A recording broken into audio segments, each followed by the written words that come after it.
And as he lifted up the knife, Abraham cut open the deepest part of himself. And the deepest of Abraham was released and surrendered to God.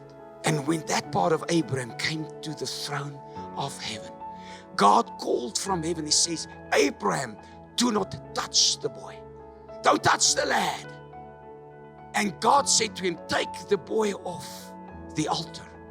The Bible says then further, Abraham looked up, and behold, he saw a ram with his horns that got stuck in a thicket. That means a bush.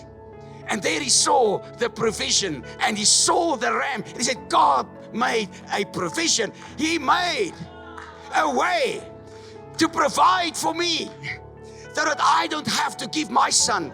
I don't have to bring my best. God will bring his best.